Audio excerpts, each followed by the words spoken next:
नमस्कार, मैं लक्ष्मण यादव आज आपके सामने फिर से प्रदर्शित हो चुके हैं। तो जैसा कि हम लोग अपना कांड चालू कर चुके थे और चालू रहेगा, आज हम लोग जो है प्रश्न नंबर आगे अर्धवार्षिक परीक्षाओं को सॉल्व जो कर रहे हैं उसको आगे चलेंगे, बतियाएंगे कम, प्रश्न ज़्यादा सॉल्व किया जाएगा। और मेरे चैनल को भैया खूब प्यार दे रहो, इसी प्रकार से प्यार देते रहो। धन्यवाद, तुम्हारे प्यार ही यह हमको जो है बरकरार रखा है और तुम सबसे प्यार के बढ़ से कोई कुछ नहीं। प्रश्न नंबर 4 जो है फिजिक्स का भौतिक विज्ञान का क है, मानव नेत्र का सचित्र वर्णन कीजिए। मानव नेत्र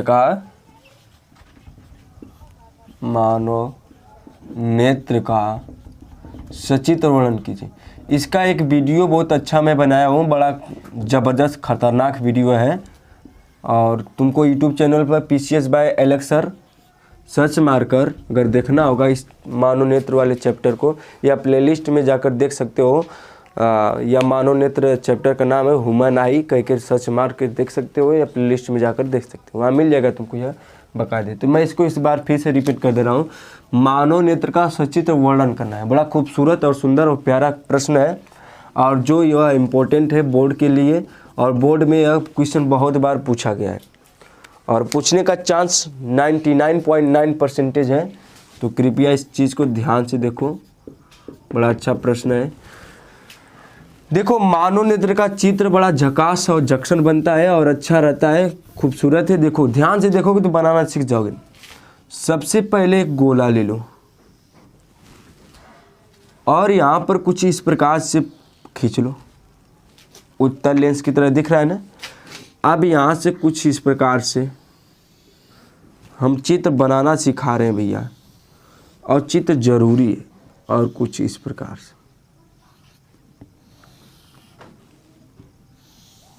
या कितना प्यारा। पहले तो कुछ लोगों को प्याज दिख रहा होगा, बाद में उनको लगेगा जब आभास होगा कि यह आँख है, आँख है, आँख है, और आँख है भी।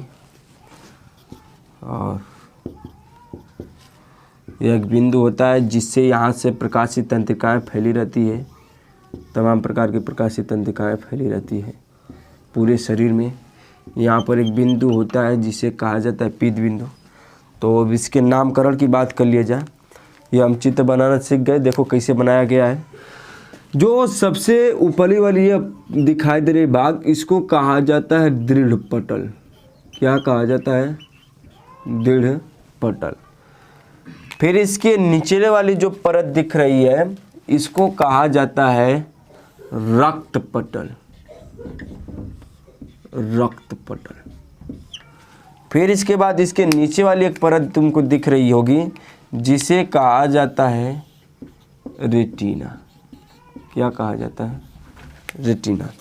और इसके बाद एक और चीज़ तुमको दिख रहा होगा, रेटिना पर एक मैं बिंदु खींचा हूँ, इस बिंदु को कहा जाता है पीत बिंदु। क्या कहा जाता है भैया? पीत बिंदु। इसी पर एक और बिंदु है, यहाँ पर देख रहे हो यह बिंदु, इसे कहा जाता है अंध बिंदु।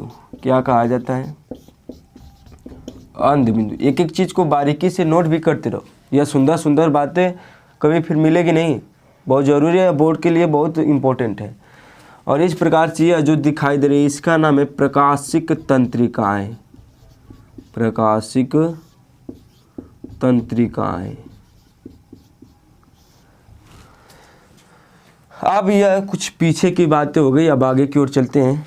यह तुम्हारा आँख में सबसे उभरा हुआ भाग दिख रहा है, इसे कहा जाता है कार्निया। क्या कहा जाता है? कार्निया। इसे यह जो दिख रहा है एक छिद्र टाइप दिख रहा था जिसको मैं रंग दिया, उसको कहा जाता है पुतली। क्या कहा जाता है भैया? पुतली। और यह जो पुतली के साथ जुड़ी है लाइन, इस लाइन को कहा जाता है आइरिस। लाइन को भी ध्यान देखो किसको क्या बताया जा रहा है, आइरिस। और यहाँ पर यह जो यह इसको कहा जाता है, इन दोनों को सिलेरी मांसपेशियाँ। सिलेरी मांसपेशियाँ।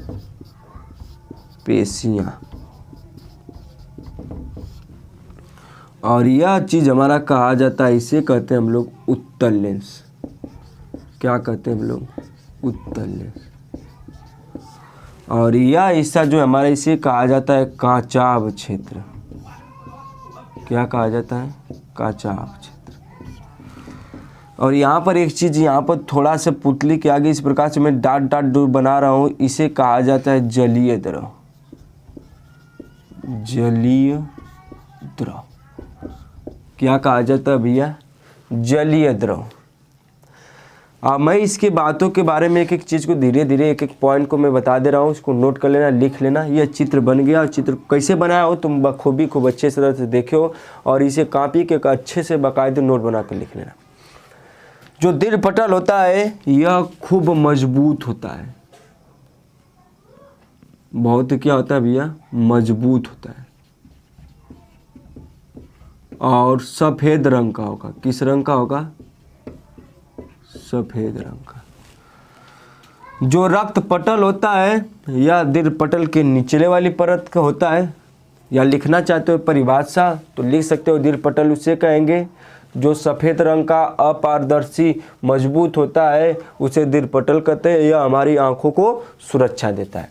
इसके नीचे वाली परत को रक्त पटल कहा जाता है। इसका रंग काले रंग का होता है, और इसमें रक्त का प्रवाह होता है। किसका प्रवाह होता है भैया? रक्त का प्रवाह होता है। यह कॉपी खोल के बाकायदे लिख लो। इस रक्त पटल के नीचे वाली परत को रेटिना कहा जाता है, जिस पर प्रतिबिंब बनता है। क्या बनता है? प्रतिबिंब बनता है। क्या बनता है भैया? प्रतिबिंब बनता है। इसी पर जो है मनुष्यों का प्रतिबिंब बनता है, उसे रेटिना कहते हैं। रेटिना पर स्थित एक बिंदु होता है जिसे पीत बिंदु कहा जाता है। यह पीले रंग का होता है। किस रंग का होता है? पीले रंग का होता है। थोड़ा लाइट का प्रभाव हो गया है, लाइट कट गई थी, वीडियो रोक, लाइट का जो अभाव हो गया है भैया, तो फिलहाल ठीक है, हम लोग आपके लिए तत्पर है। थोड़ा 1-2 सेकंड के लिए प्रॉब्लम हुई थी।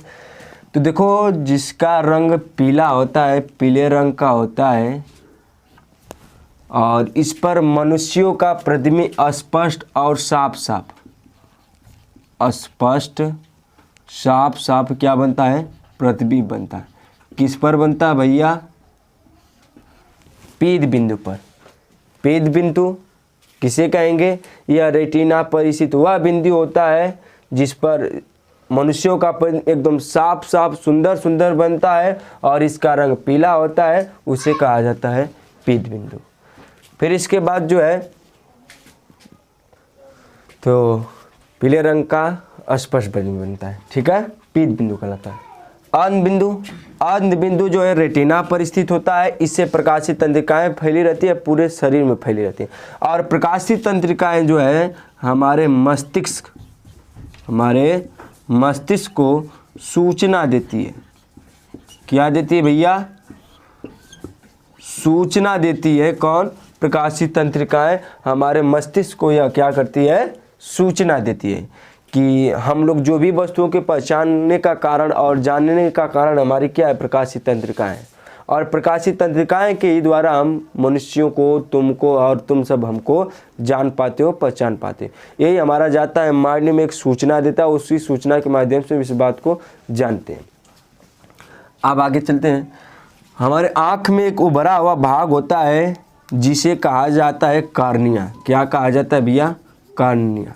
उभरा हुआ भाग, कैसा भाग होगा भैया? उभरा हुआ भाग क्या कहलाएगा? हमारा कार्निया कहलाता है। और कार्निया का उपयोग हम लोग जो है नेत्रदान में करते हैं। कहाँ किया जाता है? नेत्रदान में जो है कार्निया का उपयोग किया जाता है। अब इसमें हमारे आँख में एक छिद्र टाइप दिखता है, छिद्र दिखता है काले रंग का, जिसे कहा जाता है पुतली। पुतली जो है अधिक प्रकाश में, याद रखना, पुतली जो है अधिक प्रकाश में फैल जाती है। क्या करती है? अधिक प्रकाश में सिकुड़ जाती है। पुतली जो है अधिक प्रकाश में सिकुड़ जाती है, और कम प्रकाश में फैल जाती है। क्या करती है भैया? फैल जाती है। तो इस बात को नोट करना और याद भी रखना कि कभी कभी पूछ देता है कि पुतली अधिक प्रकाश में क्या करती है? अधिक प्रकाश में सिकुड़ जाती है और कम प्रकाश में फैल जाती है। बात समझ में आई? और पुतली से हमारा आइरिस जुड़ा रहता है, एक पतली सी झिल्ली जुड़ी रहती है जिसे कहा जाता है आइरिस। आइरिस का काम होता है पुतली का रंग बदलना। पुतली का रंग बदलना। पुतली का रंग कौन बदलता है? आइरिस। आइरिस ही पुतली का रंग को बदल देती है। आइरिस ही पुतली के रंग को ही काला करती है, नीला करती है, भूरा करती है। ठीक है, तो प्रश्न यहाँ से बन सकता है, याद रखना कि किस कारण से पुतली का रंग जो है बदलता रहता है, किसके कारण से बदलता है? आइरिस के कारण। और एक प्रश्न और, हमारे जो ये पलक है, यह पलक किस कारण से झपकती है? आइरिस के कारण से यह पलक हमारी झपकती है। ठीक, अब आगे चलते हैं। एक और यह जो हिस्सा दिख रहा है, इस भाग को कहा जाएगा नेत्र लेंस। क्या कहा जाएगा? नेत्र लेंस। यह नेत्र लेंस जो है उत्तल लेंस के भांति कार्य करता है। किसके भांति कार्य करता है? उत्तल लेंस के भांति कार्य करता है। यह पहले से हमारे भगवान पहले से ही फिट करके भेजते हैं इस नेत्र लेंस को, जिसे उत्तल लेंस कहा जाता है। और हमारे आँख में देखोगे कि पानी टाइप रहता है, हमेशा पानी टाइप रहता है, जिसे कहा जाता है जलीय द्रव। और इसका स्वाद जो है नमकीन की तरह होता है। किसकी तरह होता है? नमकीन की तरह इसका स्वाद होता है। आप देखो, नेत्र लेंस और रेटिना के बीच के क्षेत्र को क्या कहा जाएगा? काचाप क्षेत्र। नेत्र लेंस, यह नेत्र लेंस हो गया, और यह रेटिना, इसी के बीच को क्या कहा जाएगा? काचाप क्षेत्र। काचाप क्षेत्र में हमारा जलीय द्रव स्थित होता है, या काचाप द्रव भी कहते हैं। क्या कह सकते हैं? जलीय द्रव कहो या काचाप द्रव भी हमारा इसमें उपस्थित होता है। यह मानव नेत्र का कुछ सचित्र बातें हो गई, वर्णन भी कर दिया, जो तुमको नोट करना है और याद रखना है। तो इसको बाकायदे खूब अच्छे से नोट बना लेना। मैं फिर इसके बाद अगला प्रश्न की ओर बढ़ता हूँ, इसको नोट करो भैया। अब हम लोग प्रश्न नंबर आगे देखते हैं। ये भी बड़ा प्यारा खूबसूरत क्वेश्चन है। ख है, प्रकाश के अपवर्तन से आप क्या समझते हैं? प्रकाश के अपवर्तन की परिभाषा पूछ रहा है। तो परिभाषा जो है हम इसको पढ़ा चुके हैं बड़े बखूबी से, एक बार और बता दे रहे हैं तुम सबको। प्रकाश का अपवर्तन क्या होता है? देखो, मान लो ये कोई पृथककारी पृष्ठ है। कौन सा पृष्ठ है भैया? साथ में बोलो, पृथककारी पृष्ठ। कौन सा पृष्ठ? पृथककारी पृष्ठ। और यह पृथककारी पृष्ठ के ऊपर का जो इसको मान लेते माध्यम 1, इसको मान लेते माध्यम 2। आप देखो, माध्यम 1 में यह कोई प्रकाश किरण मन क्या कर रही है? आ रही है। आने तो कोई बात नहीं, यह कोई प्रकाश किरण है, माध्यम M में से एकदम चाँपते हुए मनमनाते हुए क्या कर रही है? आ रही है। आप पृथककारी के किसी बिंदु पर टकरा रही है। जिस बिंदु पर टकरा रही है उसका नाम दे दिया जाए आपतन बिंदु। क्या नाम दे दिया जाए? आपतन बिंदु। अब इस आपतन बिंदु पर वही पुरानी बातें हम लोग क्या खींचते हैं? अभिलंब। अभिलंब खींचने के बाद यह कौन सा कोण बनता है? आई। और यह क्या करता है? अपने मार्ग से, वास्तविक मार्ग से इसको सीधे न जाकर अपने मार्ग से क्या हो जाती है? विचलित हो जाती है। जो किरण आती है उसका नाम होता है आपतित किरण। क्या नाम होता है भैया? आपतित किरण। जो अपने वास्तविक पथ से विचलित होती है उसे कहा जाता है अपवर्तित किरण। क्या कहा जाता है? और यह अभिलंब के साथ एक कोण बनाती है जिसे कहा जाता है आर, आपतन कोण। यह अपवर्तन, आर अपवर्तन कोण, आई आपतन कोण। और यह जो किरण डॉट डॉट खींचे, यह होती है वास्तविक किरण। जो किरण आती है पहले से, तो वह अपने मार्ग से दूसरे माध्यम में जब प्रवेश करती है तो विचलित हो जाती है। तो परिभाषा इसको लिख लो, नोट कर ले। क्या है? जब प्रकाश किरण एक माध्यम से, जब प्रकाश किरण एक माध्यम से, जब प्रकाश किरण एक माध्यम से दूसरे माध्यम में, एक माध्यम से कहाँ भैया? दूसरे माध्यम में प्रवेश करती है तो अपने मार्ग से क्या हो जाती है? विचलित हो जाती है। इस घटना को क्या कहा जाएगा? प्रकाश का अपवर्तन कहा जाता है। एक बार फिर सुन लो, जब प्रकाश किरण एक माध्यम से कहाँ प्रवेश करे भैया? दूसरे माध्यम में प्रवेश करती है तो अपने मार्ग से विचलित हो जाती है। क्या हो जाती है? विचलित हो जाती है। इस घटना को प्रकाश का क्या कहा जाता है? अपवर्तन। अगला सवाल देखते हैं। थोड़ा आज लाइट की बड़ी समस्या है, बहुत कट रही है भैया हमारी तरफ, तो वीडियो में थोड़ा समस्या हो जाती है। एक क्वेश्चन है ग, मैं बता दे रहा हूँ, इसको लगा लेना, ये तुम्हारे लिए होमवर्क रहेगा। देखते हैं कितने लोग बच्चे करके दिखाते हैं। प्रश्न है, एक उत्तल लेंस की फोकस दूरी F बराबर दे रखा है +20 सेंटीमीटर। फिर कह रहा है इसके सामने वस्तु का प्रतिबिंब वस्तु के आकार का 1/3 गुना बनता है। जो वस्तु का प्रतिबिंब है, प्रतिबिंब भी, वह वस्तु के आकार का 1/3 गुना बनता है, यानी यम बराबर दे रखा है 1/3। तो लेंस से प्रतिबिंब की दूरी, लेंस से प्रतिबिंब की दूरी भी पूछ रहा है।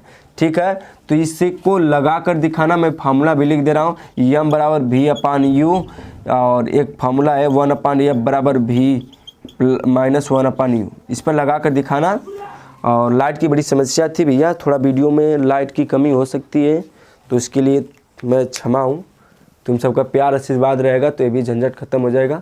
और इसी प्रकार से लाइक करो, कमेंट करो, खूब प्यार दो भैया, और मेरे चैनल को खूब सब्सक्राइब करो, और जो है इतना प्यार दो कि मैं बदहोश हो जाऊं।